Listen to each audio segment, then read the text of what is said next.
도심에서 직장 생활을 하시는 분이라면 하루에 한 번 이상은 수십 층짜리 빌딩 숲 한가운데를 가로지르게 될 겁니다. 그런데 무슨 생각하십니까? 그런 빌딩에 바짝 붙어서 꼭대기를 올려다 보면은요, 그야말로 하늘을 찌를 듯한 기세가 느껴지기도 합니다. 지금 우리의 삶 속에서 이런 건축의 구조는 곧 질서 그 자체이기도 합니다.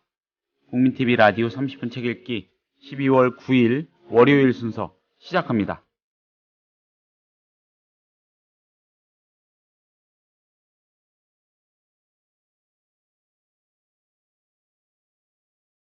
안녕하세요. 30분 책 읽기 김효진 PD입니다. 월요일 아침부터 제가 너무 현기증 나는 얘기를 해버렸습니다. 현대 도심을 상징하는 거는 뭐니 해도 고층 내지는 초고층 건축물일 겁니다. 요즘은 이런 건물이 빌딩이요, 주거 공간이기도 하지 않습니까? 이 치솟은 고층 빌딩, 이건 우리에게 엄밀하게 따지면은 좀 부유하다 하는 사람들에게 보다 많은 공간과 금전적인 가치, 그리고 도시 관리상의 질서를 제공합니다. 이렇게 높이고 채우는 일이 과연 최선일까요? 이윤호의 고전읽기에서 오늘은 이런 얘기를 나눠보겠습니다.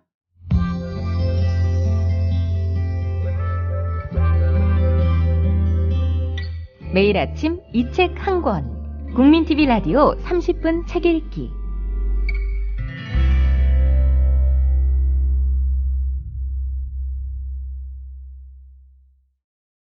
선생님 안녕하세요. 예, 안녕하세요. 오늘은 책 한 권을 단순하게 단편적으로 소개해 주시는 게 아니고 어떤 개념을 그 건축운동이라는 건축학에서 이제 제기되는 운동 중에 이제 수평성 운동 혹은 미로주의라고 할 것이 이제 20세기에 등장하게 됩니다. 미로주의. 그것을 이제 카스바 운동이라는 것으로 네덜란드 건축가에서 제기된 운동이 있어요. 참 재밌는 운동인데요. 이게 이제 동양사상과 참 맞닿아 있기도 하고, 또, 우리들의 삶에 대한 근대적 반성이라고 할까요? 이런 의미들을 지니고 있다는 생각이 듭니다. 이러자면, 이제 근대가 시작되면서 수직선 운동이 시작되거든요. 그러니까, 예를 들면 파리의 에펠탑은 그 수직선 운동의 상징이죠. 뭐냐면, 원래, 성경에 의하면 이제 공간의 것은 하나님의 것이잖아요.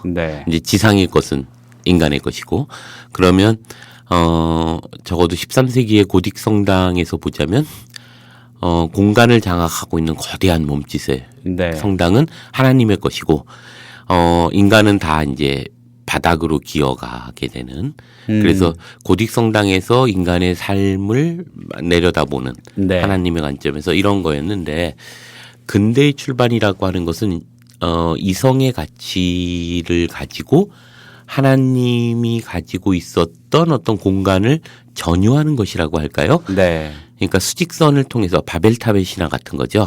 그래서 수직선을 장악하는 인간의 이성을 통해서 가장 합리적으로, 이러자면 하나님보다 더 합리적으로 공간을 인간이 전취하고자 하는 욕망, 이것이 이제 근대 수직선 운동의 첫 번째죠.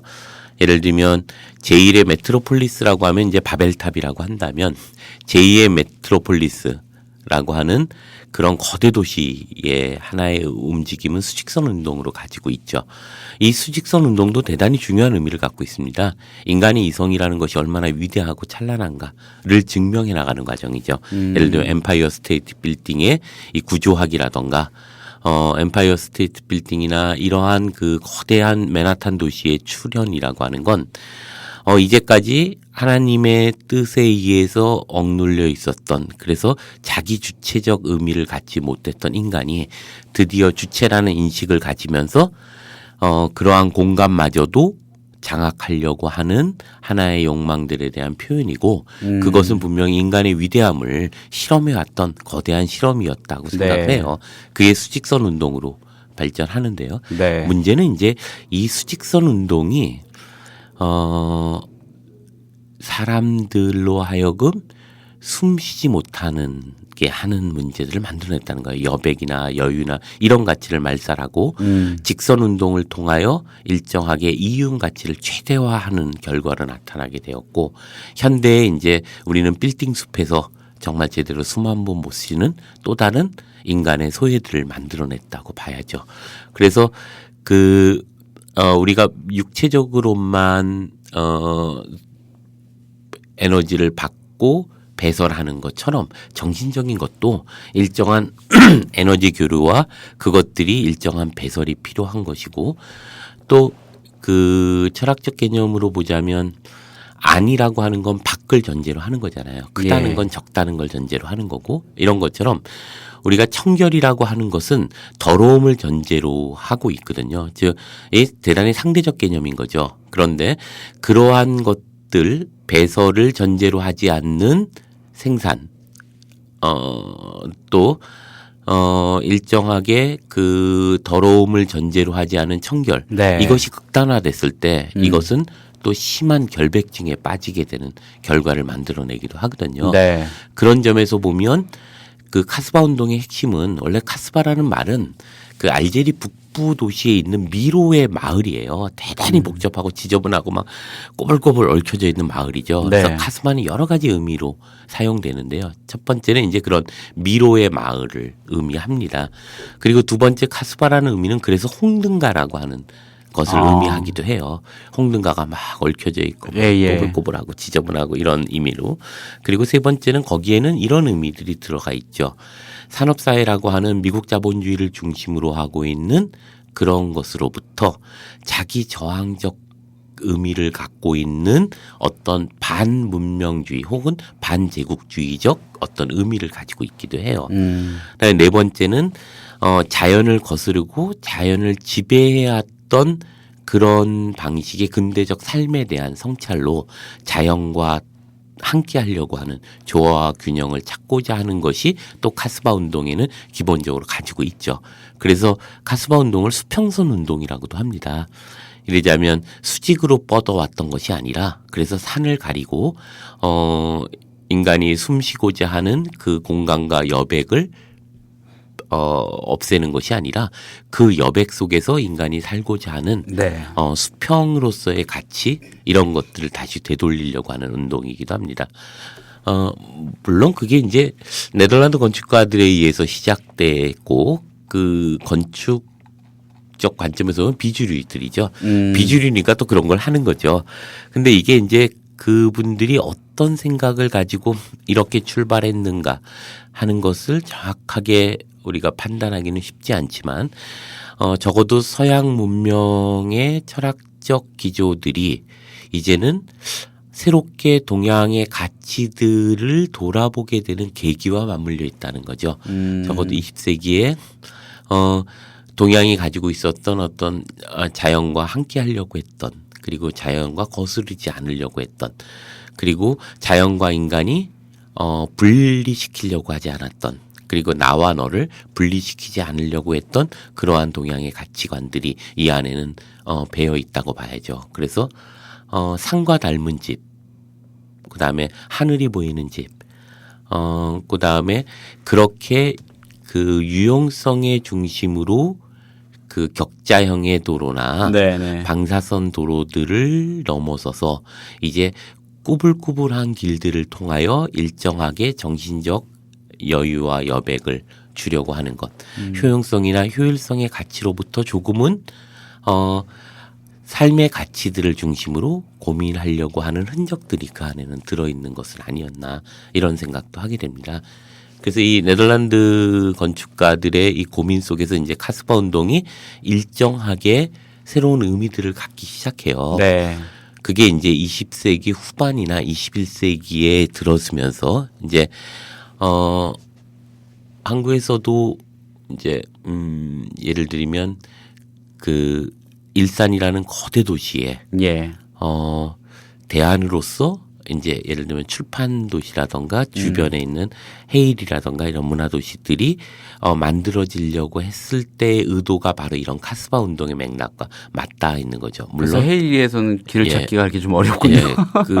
물론 그것이 정확하게 그 그런 의미를 가졌겠는가라고 했을 때는 그렇게 말하기는 쉽지 않아요. 나름대로 이제 일정하게 뭐라고 할까요? 부촌으로 형성되고 있고 네. 그렇긴 하지만 적어도 이제 미로의 선택 그리고 효용성보다는 삶의 질의 가치 이런 것을 찾고자 했던 그래서 일산이라는 효용성 중심의 거대 도시에 하나의 대안적인 성격을 갖고 있는 작은 마을들이 이제 형성되는 것도 그런 맥락 속에서 위치되는 것은 아닌가 이런 생각도 합니다. 그래서 이 카스바 운동이 정말 재밌어요. 뭐냐면 배설의 공간을 주자. 네. 예를 들면 홍등가가 은유적으로 보여져 있는 것도 그거죠. 그게 옳으냐 그르냐 이런 문제가 아니라 인간은 끊임없이 생산뿐만이 아니라 소비하고 배설하는 존재이다. 카타르시스가 필요한. 그래서 과거의 골목길에서 동네 어른들이 평상을 깔아놓고 저녁 때 모두 나와서 수다 떨던 그 작은 공론장, 그 골목골목을 누비면서 놀았던 어린아이들의 기억들. 이 기억이야말로 우리에게 또 다른 삶의 의미들의 어떤 공간들 아니겠는가. 그런데 효용성의 가치가 등장하면서 이런 공간들이 다 없어지고 이제는 휴지 하나 버릴 수 없는 공간이 존재하고 청결한 공간이 존재했다. 그런데 이 청결함 속에서 이상하게 극단적인 사람들의 소외들이 나타나기 시작한다는 거죠. 우울증에 빠지게 되고 그래서 집이라고 하는 이 집의 가정의 의미는 사라졌고 그야말로 저녁에 있는 시간은 사라진 거죠. 네. 이게 우리 사회가 정말 이대로 가도 좋은가 하는 문제를 제기할 수 있는 아주 중요한 어떤 화두를 던지고 있는 것은 아닌가 공간에서. 그러니까 러시아 혁명을 시작했을 때 한 사상가가 그런 얘기를 합니다. 러시아 혁명은 실패할 것이다. 왜냐하면 시간과 공간을 재배치하지 않는 한 그것을 넘어서지 않는 한 이것은 필연적으로 또다시 효용의 문제로 빠지기 때문이다. 뭐 네. 이런 얘기를 하는데요. 이런 점에서 보자면 우리가 지금 우리에게는 광장이 사라진 사회죠. 그랬던 요소 중에는 이제 더 이상 광장이라고 하는 것이 갖고 있는 광장은 효용성의 의미가 없기 때문이죠. 그렇죠. 예. 그래서 가능하면 거기에 건물이 들어서야 될 것이고 도로에 주차장이 만들어져야 될 것이고 혹은 도로가 되어야 할 것이고 이런 고민 속에서 광장이 사라져버린 우리 도시에 다시 한번 이 미로가 줬던 어떤 여백의 공간 여유의 가치 네. 이런 것들을 한번 생각해 볼 필요가 있고 이것은 동시에 공간만의 문제가 아니라 우리의 시간을 어떻게 볼 것인가 하는 문제이기도 합니다. 사실 공간이라는 건 시간과 다르지 않거든요. 예를 들면 우리가 시간이라고 했을 때 뭘 의미하는가 하면 거기까지 가는 공간의 의미들을 얘기하는 거죠. 그리고 이 공간과 시간이라고 하는 건 화폐 개념하고도 자본 개념하고도 밀접한 관련이 있죠.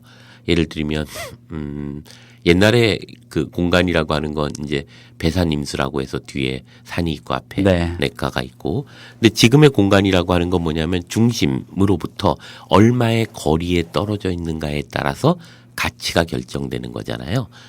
얼마짜리지 이런 거죠. 역세권 뭐 이런 예, 개념. 예.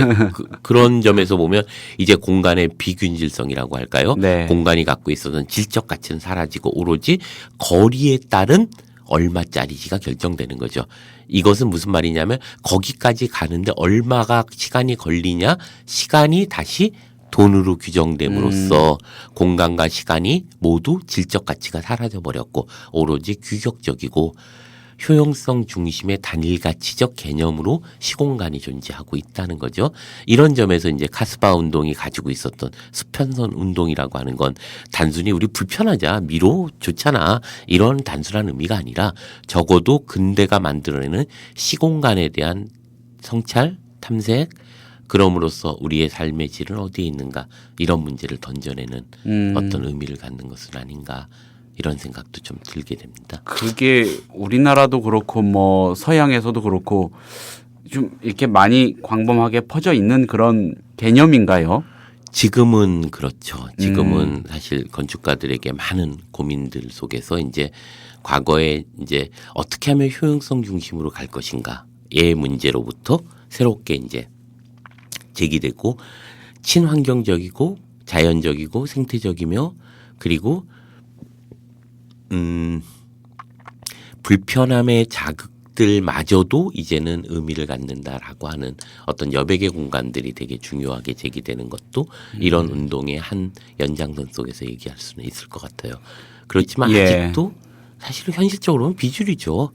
왜냐하면 여전히 자본의 입장에서 보면 왜 그 땅 놀려 이런 거거든요. 그러니까 어떻게 하든 자본의 관점에서 보면 효용성의 의미들을 가질 텐데 그래서 더더욱 의미가 있는 그 어떤 공간적 개념은 아닌가 이런 생각이 들어요. 이 근처 이 국민TV가 있는 합정동 이 주변에는 비교적 그런 수평적인 그런 동네들이 그래 좀 남아 있는 것 같기도 하고. 예, 그런데 그러니까 혼재돼 여기가 있다고 해야 되나? 이제 연희동, 망원동 뭐 그런 그러니까 것들이요. 그런데 이제 드디어 붕괴되기 시작하죠. 예를 들면 합정동 그렇게 봐야 사거리에 될까요? 이제 메세나폴리스? 자이가 만들어지면서 예. 거기에 한때 그 뭐죠 홈플러스인가요? 예, 그거 예. 가지고 이제 동네 상권 문제로 그렇죠. 싸움이 시작됐는데 이러자면 그때 나온 얘기 중에 하나가 효용성의 문제거든요. 그러면서 이제 골목들이 다 무너지는 거죠. 그리고 거대한 이제 그런 뭐라고 할까 건축물들이 등장하기 시작하면서 이제 여기서부터 망원동까지 조금씩 붕괴되고 있어요. 그거를 그 붕괴 신호탄으로 예, 예. 볼 수 있겠네요. 그럼요. 그 사거리에서 들어오는 초입의 예. 떡하니 그것도 예. 공교롭게. 이제 시작되고 있고 그래서 이제 구멍가게가 무너진다는 것은 그 구멍가게가 버티고 있었던 그 마을이라고 하는 공간이 사라진다는 걸 의미하거든요. 그런 점에서 보면 이제 서울시에서 과연 이게 얼마나 될까? 그 건축가 중에 유명한 안도다도라는 사람이 있잖아요. 네. 그 사람이 이제 꽤 좀 됐죠. 어느 날 이제 해방촌을 탁 가서 놀래요. 이거야말로 세계적으로 아주 중요한 공간적 개념이다. 해방촌이 그 미로 그 전부 모든 집이 다르게 존재하고 있는 그 판잣집의 그 의미들은 미학적으로 사회적으로 정말 중요한 의미를 갖는다. 이런 걸 제기합니다. 네. 그런데 안다다도가 그 말 한 지 1년이 채 안 돼서 거기가 싹 무너지고 아파트촌이 쫙 만들어지는 거죠. 이게 거리도 그렇고 제 고향이 이제 그 태백의 도계라는 데인데요. 도계. 강원도 예. 탄광지대죠. 저는 외로울 때마다 거기를 자주 갔어요. 가는 길이 참 저한테는 많은 생각을 하게 해요. 꼬불꼬불 가서 이 하나를 싹 넘어가면 이제 사택들 옛날 그 사택들의 약간 을씨년스러운 잿빛 느낌들도 있고 또 한 구비를 탁 넘어가면 그 산의 그 태백산의 경치들이 아주 정말 수려하고 이런 것들을 쫙 보면서 갔는데요. 한 몇 년 전부터 갑자기 그 길이 사라졌어요. 4차선 도로로 빵 뚫리고 그 다음에 이제 거기에 무슨 센터 해가지고 모든 그 가게들이 쫙 들어가서 만들어지고 그것과 더불어서 이제 카지노까지 정성 카지노까지 쫙 뚫히게 되는 이러면서 이제 그 마을이 가지고 있었던 그리고 그 길이 가지고 있었던 우리들의 역사들이 이제 사라진 거죠. 이런 점에서 보면 우리가 공간을 어떻게 바라보고 어떤 태도로 이제 그 문제를 현실의 문제로 바라보느냐 하는 문제는 정말 중요한 문제일 것 같습니다. 아까 연희동 죄송합니다. 연희동을 하나의 예로 들어서 얘기를 해주셨잖아요. 그 동네 그쪽 사시죠? 예, 연희동은 아니고 연남동. 연남동. 요새는 아무튼 연남동이 또 뜬다는데 아무튼 거기 물론 뭐 전통적인 부촌이기도 했지만 그런 맥락을 떠나서요.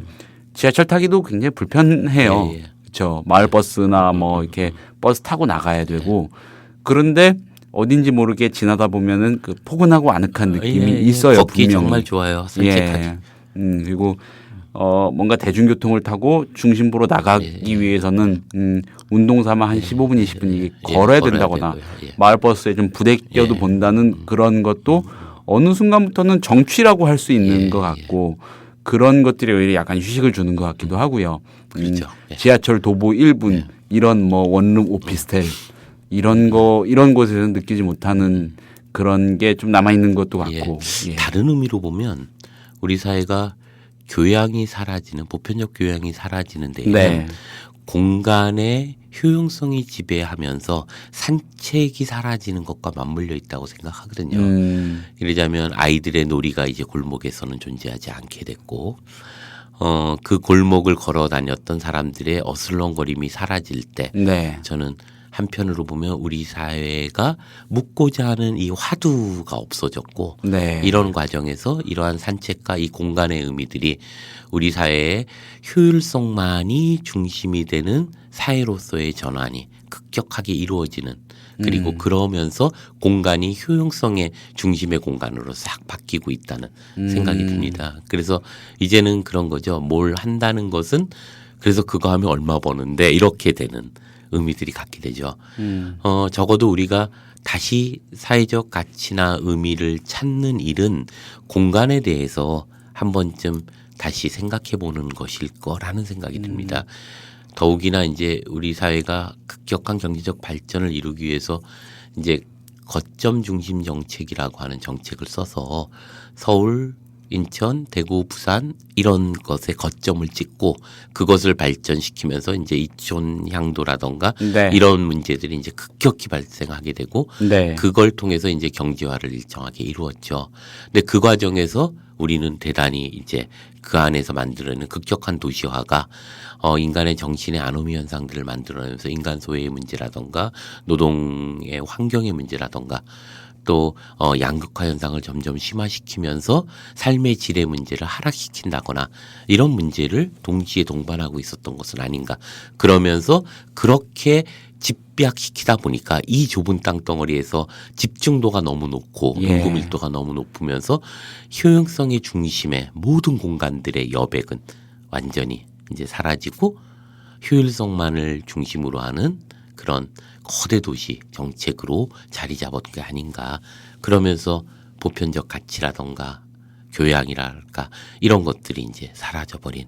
그래서 서점에 가보면 전부 이제 자기개발이라고 하는 혹은 뭐 주식 투자부터 시작해 재테크에 관련한 것들의 책이 지배를 하고 있는 것도 그런 것과 맥락을 같이 하고 있지 않을까 이런 생각이 좀 듭니다. 무슨 역 도보 1분 월급 주는 오피스텔 네. 뭐 이런 광고 문구들 그리고 심지어 그런 거에 우리가 굉장히 익숙해져 네. 있다는 거 그렇죠. 참 네. 처절한 일이라고 할 수 있겠습니다. 그런 철학에 비추어 보자면요. 그렇죠. 예. 광고가 뻐젓이 부자 되세요라는 광고가 나온다는 것이 우리 사회의 단면을 보여주고 있는 거죠. 또 그런 핫식스 같은 것이 상품으로 존재하는 그 미국 자본주의 모델을 우리가 가지고 있다는 거죠. 지금. 네.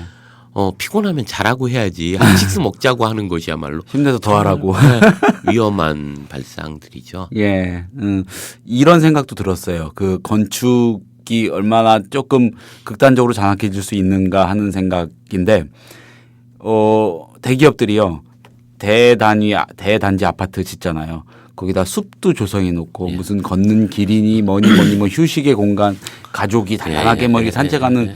근데 그 말씀대로라면은 그거는 우리가 굉장히 자연스럽게 지켜나가야 하는 그런 가치인데 그것까지 아예 그 구획에다가 세팅을 해놓겠다고 하는 것도 얼마나 도발적입니까 사실. 근데 실제로는 그게 이제 의사자연이라고 가짜 자연이죠. 예. 를 만들어 놨지만 실제로 그렇게 그게 법적으로 이제 해서 그런 건데 네.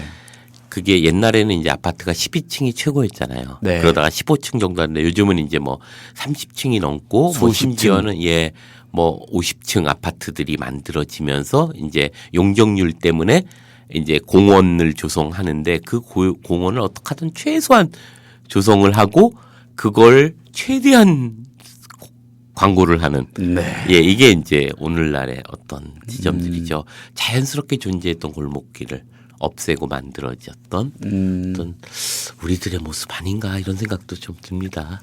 제가 아직 어립니다마는 30여 년밖에 안 살았지만 옛날에 살던 동네를 찾아가 볼 때가 있어요. 우연하게. 그럼 거기 아파트들 들어서고 그리고 아파트 내에 뭐 공원이 있다 어떻게 그럼 지도가 바뀐 거죠. 맞아요. 깡그리 사라진 그 가기 싫더라고요. 좀.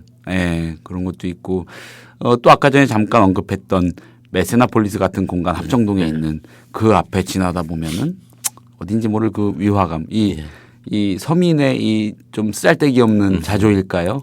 예, 근데 그 느낌 느끼신 분들 많이 있을 거예요. 예. 그 앞에 지나가 보신 분들이라면 완전히 다른 세계잖아요. 예. 그렇죠. 그 또 한 가지 변하는 게 있더라고요. 택시들이 예. 거기를 중심으로 대기를 해요. 그렇죠. 그렇겠죠. 굉장히 예. 중요한 거라고 저는 예, 생각을 해요.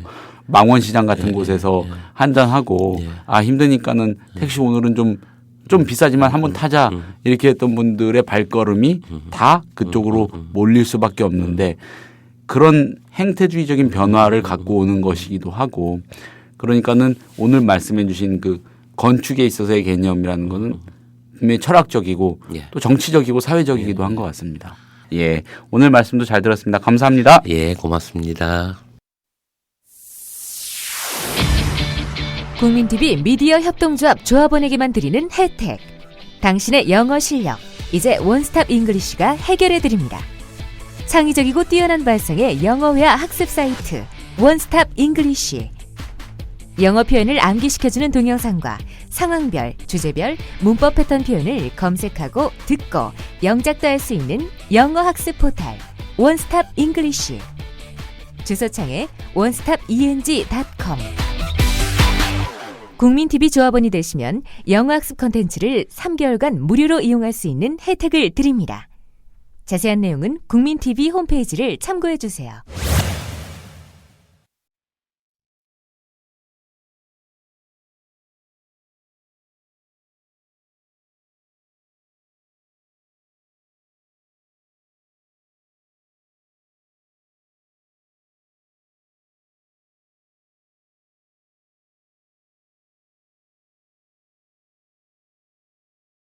국민TV 라디오 30분 책 읽기. 오늘은 이윤호의 고전 읽기를 통해서 건축에 관한 철학적 고민의 한 토막을 얘기해 봤습니다. 이따가 시간 되시면은 사무실 창밖으로 펼쳐진 광경을 유심히 한번 바라보시는 것도 나쁘지 않을 것 같습니다. 12월 9일에 보내드린 30분 책 읽기 여기서 마치겠습니다. 내일 다시 인사드리겠습니다. 감사합니다.